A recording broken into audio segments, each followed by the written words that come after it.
HDFS का full form है Hadoop Distributed File System. So it is a file system which is designed for storing very large files with streaming data, right? Running on clusters of commodity hardware. Clusters of commodity hardware. What is commodity hardware? Normal computer system like we have in our, like our laptop or a desktop that we have in our home or in an office. वो सारे computers को we can use as a commodity hardware rather than purchasing the higher end computers. We can just use this commodity hardware to perform our operation. So we can make a cluster of those commodity hardware and run our data or store our data there in some way, in some methodology, using some methodology, so that we can store it and then access it or process it on it. ठीक है? Here HDFS stores metadata on a dedicated server. ठीक है? उसका नाम क्या है जहां पर metadata store करता है HDFS?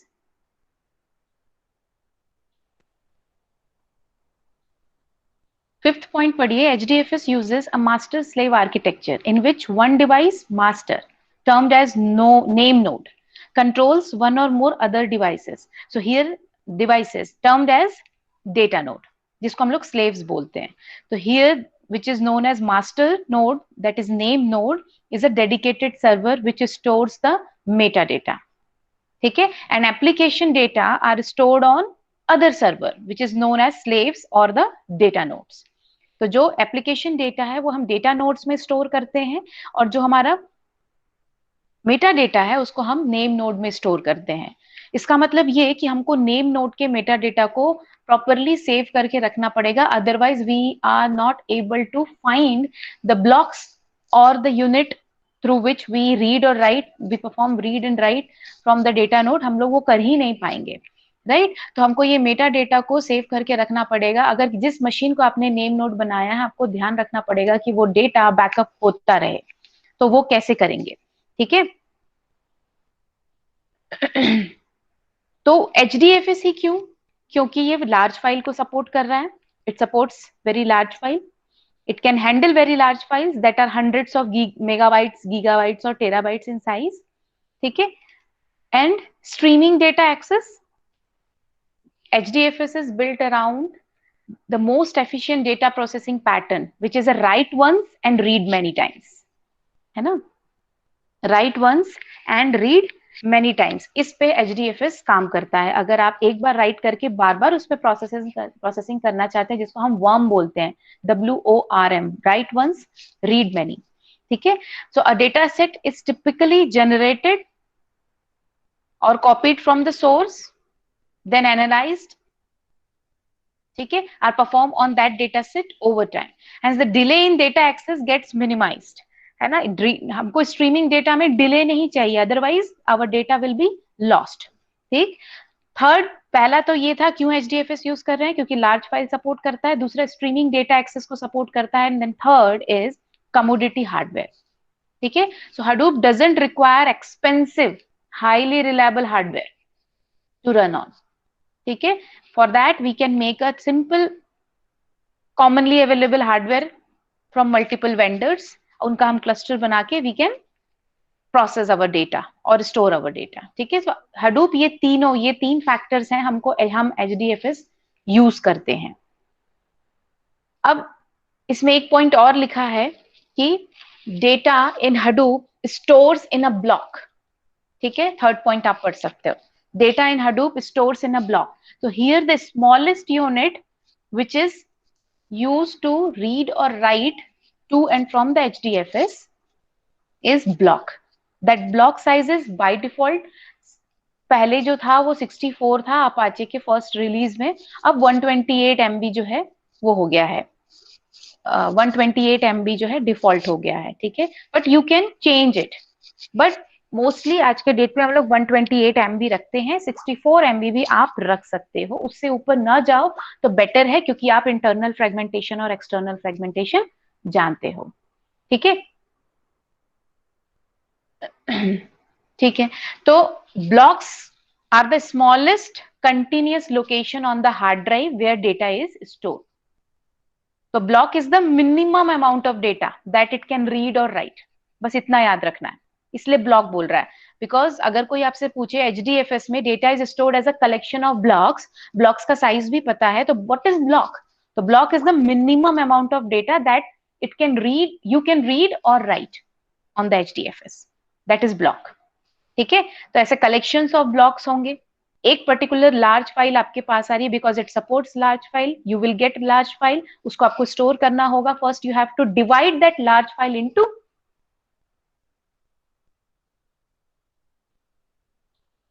देखो एक हमारे पास एक लार्ज फाइल आई, लार्ज फाइल को मैंने 5 ब्लॉक्स में डिवाइड कर दिया, करेक्ट?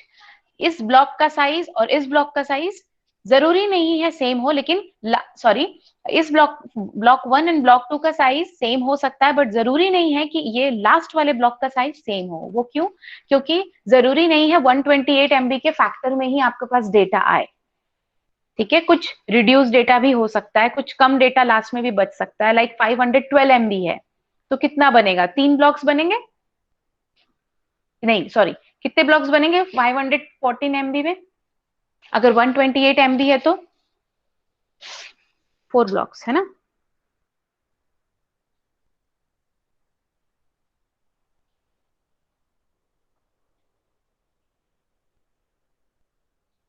कितने बनेंगे?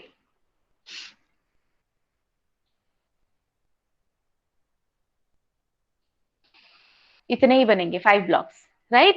1 2 3 4, 128 MB तक, 512 MB तक हमारे 4 ब्लॉक्स, 128 128 128 128, और लास्ट 5 ब्लॉक, 5th ब्लॉक जो है वो हमारा 2 MB का होगा, राइट? तो last block can be smaller in size, but हम इक्वल साइज में डिवाइड करते हैं। ठीक, ये है। तो we actually divide the file into, or you can say HDFS are broken into block size chunks, and 3 copies by default, 3 copies, you can increase it also if you have good storage area, and so 3 copies, इसको हम लोग replication factor बोलते हैं, 3 copies of a single block are stored as independent unit in different data node, not on the same data node. In a single data node मतलब एक computer पे only 1 copy होगी, किसी दूसरे कंप्यूटर पे data node पे दूसरी copy होगी, तो ऐसे 3 कॉपी होगी हर एक ब्लॉक की। और आपने एक ब्लॉक, एक फाइल को देखो 5 ब्लॉक्स में डिवाइड किया, वैसे ब्लॉक 1 की 3 कॉपीज, ब्लॉक 2 की 3 कॉपीज अलग अलग डेटा नोड्स पे होंगी। अब ये कौन कौन से डेटा नोड्स पे होगी? वो हो गया meta data, and that will be stored there in the name node, ये आपको याद रखना है। ठीक है, तो रेप्लिकेशन फैक्टर बाय डिफॉल्ट 3 होता है, दैट यू कैन इंक्रीज और डिक्रीज टू।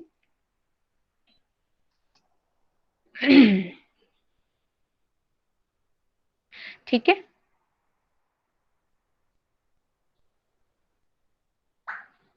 तो ब्लॉक्स रेप्लिकेशन में, मैं उसी स्लाइड पे जाती हूँ, 1 मिनट। ब्लॉक्स रेप्लिकेशन में आप देख सकते हैं, if we have 4 data nodes, 5 blocks हैं। ठीक, तो आप देखो ब्लॉक 1 नोड 1 में है, उसका एक रेप्लिकेशन, नोड 2 में है और नोड 4 में है। So it has 3 replication in 3 different data nodes. In the same way block 2 also have 3 replication in a different data nodes. ठीक है, ब्लॉक 3 भी वैसा ही, ब्लॉक 4 भी, ब्लॉक 5 भी। So these are the replication factor. क्यों हम लोग इसको ऐसा रखते हैं? Because it provides a reliable way to store huge data in a distributed environment. ठीक है, as data blocks, and it also provides fault tolerance, right? अगर एक डेटा नोड हमारा डिसरप्ट हो जाता है, तो we have the copies of all the blocks located in that data node in somewhere, in some other data node, so we can ask that question or query from the name node that where else my data is stored. तो हमको उस data nodes का, जहां पर मेरे replication blocks, replication होंगे इन blocks के, जो यहाँ स्टोर था, उन सभी को हमको वो इंफॉर्मेशन, उनका आईपी एड्रेस मिल जाएगा, then parallelly you can go and access that. So fault tolerance भी हमको मिलता है रेप्लिकेशन से।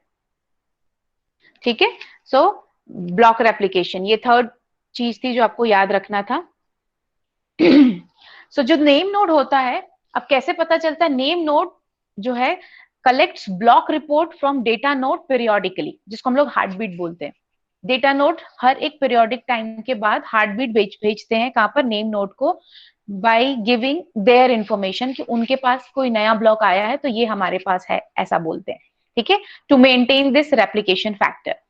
So therefore, whenever a block is over replicated or under replicated, अगर 3 आपने रेप्लिकेशन फैक्टर यूज किया है और 3 से ज्यादा कॉपी हो गई है तो भी आपको पता चल जाएगा अगर आप periodically data node name node को इन्फॉर्म करते रहेंगे तो. ठीक है, अगर ओवर रेप्लिकेटेड है तो name node will delete, and under replicated है तो name node will ask the client to add the replicas as needed. ठीक है, सो ये चीजें याद रखनी है. Then HDFS nodes has two types, name node और यही डेटा नोड, ये आपको पता ही है. ये नेम नोड को मास्टर नोड बोलते हैं. It maintains and manages data node, also stores the meta data, ये भी हमने बात की. Data nodes are the slave nodes, stores the actual data, performs reading, writing, processing and replication of data as well. ये सारा काम आपका data node करते हैं. ये भी बात हमने अभी की. It sends the heart beat to the name node to give their status. ठीक है, कि उनके पास कौन कौन से ब्लॉक्स हैं, उनकी कितनी कॉपीज हैं, कौन सी कॉपी किसके पास है, ये फिर नेम नोड को पता चल जाता है. ठीक है, तो here name node is maintaining the meta data for all the files and directories in the tree. ठीक, the information is stored persistently on the local disk in the form of 2 files. दो चीजें बताई थी मैंने, अभी थोड़ी देर में आएगी वो स्लाइड भी. Name space image, FS image जिसको मैंने बोला था, एंड दूसरा edit log. FS image initially name node के पास जब वो कॉन्फ़िगर होता है उस टाइम पे जो उसका कॉन्फ़िगरेशन होता है कि जो भी डेटा इनिशियली स्टोर किया गया था वो अभी कौन से डेटा नोड में, दैट इज एफएस इमेज. अब उसके बाद जितनी बार एडिशन होगा या एडिट होगा, कुछ नए डेटा आएंगे, जितनी बार डेटा नोड उसको करेक्ट दूसरी चीजें भेजेगा, एडिट लॉग्स भेजेगा, those edit logs and that fs image will be added together to make a new updated fs image. ठीक है, जो आपको मेटा डेटा प्रोवाइड कर रहा है. ठीक, डेटा जो है वो नेम नोड में नहीं होता, डेटा जो है डेटा नोड में होता है. मेटा डेटा नेम नोड में हम स्टोर करते हैं. ठीक है, तो ये मास्टर डेमन है that maintains and manages the data nodes.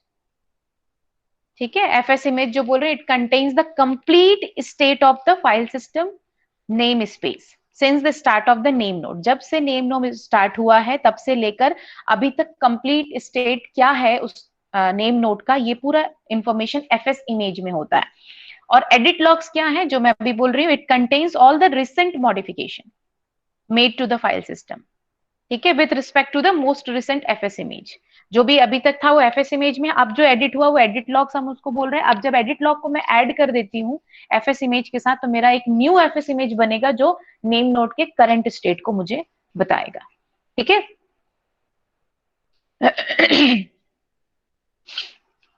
Then data nodes जो है, data nodes are the slave nodes.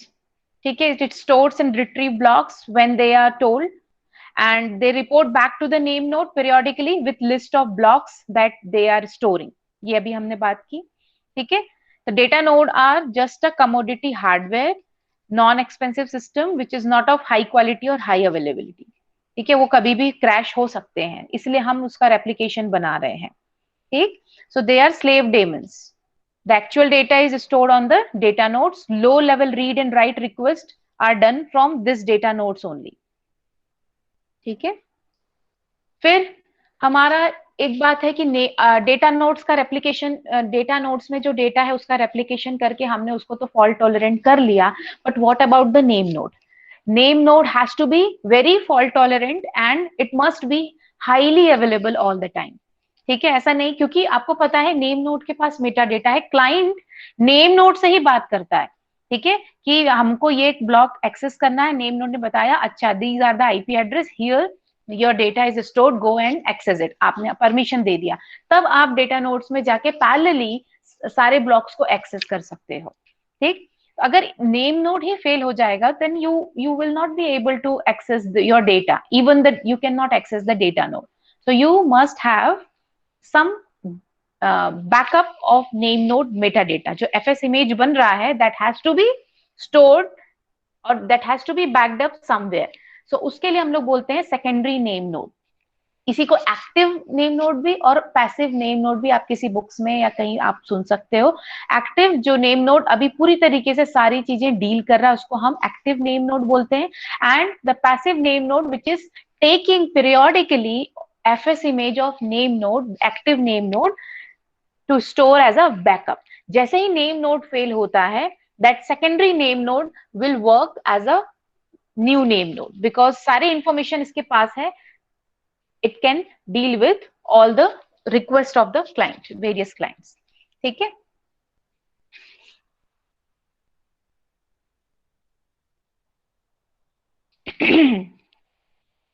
तो जो सेकेंडरी नेम नोड है it works concurrently with the primary name node as a helper daemon, है ना। पहला name node को हम लोग मास्टर डेमन बोल रहे हैं, डेटा नोड को slave daemon, and secondary name node is known as helper daemon.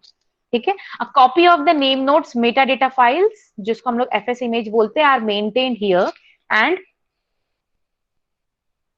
It usually runs on another machine, another physical machine। क्यों? क्योंकि नेम नोड क्रैश होगा तो सेकेंडरी नोड को अगर आप दूसरी जगह डिस्क में रखोगे, उसको नाम रख के दूसरे प्रोसेसर पे, तो आप वैसा नहीं कर पाओगे।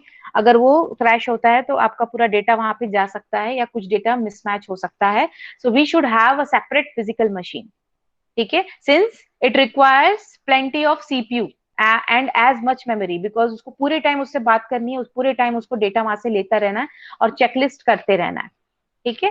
पीरियोडिकली ये काम होता रहता है। It keeps a copy of the merge name space image which can be used in the event of the name node failing. Name node जब भी फेल हो तो उस समय इट कैन बी यूज्ड। ठीक है। तो नेम नोड के रैम में जो भी इंफॉर्मेशन है, जो भी फाइल सिस्टम मेटा डेटा उसने स्टोर करके रखा है रैम में, it writes into the hard disk और द फाइल सिस्टम। ठीक है। एंड जो सेकेंडरी नेम नोड है it constantly reads all the file system and meta data from the RAM. ठीक है।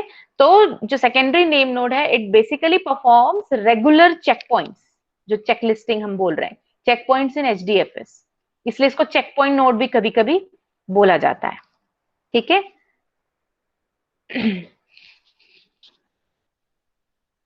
ये देखो, ये नेम नोड है हमारा।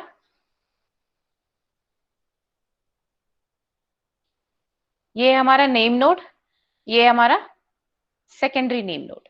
ठीक। नेम नोड के पास अपना एफएस इमेज है, edit logs new, temporary, during check points. ठीक।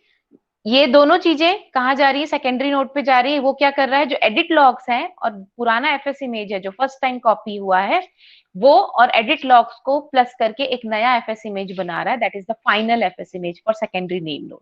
अगर नेम नोड फेल होता है तो secondary name node can become the active name node with the help of this FS image.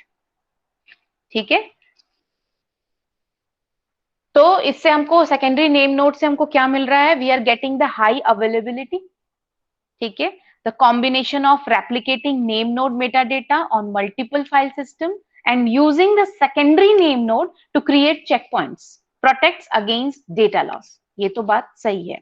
But the name node is still a single point of failure, obviously, क्योंकि आपने एक single name node रखा है, वो कभी भी fail हो सकता है। आप उसके बाद सेकेंडरी नेम नोड को लेकर आ रहे हैं which is providing you highly available data without a data loss. You are highly available, but this is the single point of failure। ठीक है। So it provides the option of running two redundant name nodes in the same cluster in an active or passive configuration with a hot standby mode। एक cluster आपने बनाया है, उस cluster में एक name node होगा और एक सेकेंडरी नेम नोड होगा और बाकी सब स्लेव नोड या डेटा नोड्स होंगे। तो हर एक क्लस्टर में आपको दो रिडंडेंट मशीन रखने पड़ रहे हैं जो नेम नोड का काम कर रहे हैं, जिसमें एक टाइम पे एक एक्टिव है। Active name node, it handles all client operation in the cluster. Passive name node, it is standby name node, which has similar data as active name node। ठीक है। तो if name node fail, all the clients would be unable to read, write or list file। Client data node का कोई काम ही नहीं रहेगा क्योंकि वो सब काम नेम नोड के थ्रू कर रहे हैं। ठीक है। तो क्या होगा? सारा रेपोजिटरी ऑफ मेटा डेटा कहां पर था? नेम नोड पे। तो अब पूरा सिस्टम, पूरा क्लस्टर हमारा फेल हो जाएगा क्या? उससे बचने के लिए हमने सेकेंडरी नेम नोड रखा है। ठीक है, अगर ऐसा नहीं रखेंगे तो हमारा पूरा Hadoop system would effectively be out of service until a new name could be brought online। जब तक नया नेम नोड नहीं लाए तब तक तो वो सारा आउट ऑफ सर्विस हो जाएगा। ठीक है, और अगर फेल हो भी जाता है वापस आने में भी, इसको हम लोग बोलते हैं नेम नोड को जो स्टार्ट होने में कोल्ड स्टार्ट बोलते हैं इसको, कैन बी 30 मिनट्स और मोर, इससे ज्यादा का टाइम भी लग सकता है, जिसको आप डाउन टाइम बोलते हैं कि हमारा इतने देर तक ये सर्वर बंद था। ठीक है, तो बंद नहीं होना चाहिए, आपको सिर्फ ये इंश्योर करना है। ठीक, तो उसके लिए हमने सेकेंडरी नेम नोड रखा है to recover from a failed name node. ठीक है, तो एक primary name node with one of the file system metadata replica and configure data nodes and clients to use this new name node. बस आपको यही करना है कॉन्फ़िगरेशन में, और अपने आप आपका हडूप सिस्टम फिर से हाईली अवेलेबल हो जाएगा। ठीक है, तो it will it act as a slave, maintains enough state to provide a fast failover। fast failover होना चाहिए, 30 मिनट का टाइम नहीं चाहिए, नहीं होना चाहिए, इतना टाइम नहीं लगना चाहिए। ठीक, so the transition fail over देखो किसको बोलते हैं, the transition from the active name node to the standby. इस केस में फेल ओवर का डेफिनेशन ये है कि कितना टाइम लग रहा है एक्टिव नेम नोड से स्टैंड बाई नेम नोड में जाने में, is managed by a new entity in the system called the failover controller। ठीक है, it is a lightweight fail over controller, a lightweight program होता है जो हर एक नेम नोड पे रन कर रहा होता है, whose job is to monitor its name node for failure using a simple heart beating mechanism and trigger a failover as a name node fail। ठीक है, तो ये हार्ट बीटिंग जो मैकेनिज्म है जिससे हम एफएस इमेज और एडिट लॉग्स भेज रहे हैं, कहां पर, सेकेंडरी नेम नोड पे। ठीक है, तो this is a fail over controller हम उसको बोलते हैं, which is dealing with the fail over transition. ठीक है, कितना टाइम लगेगा।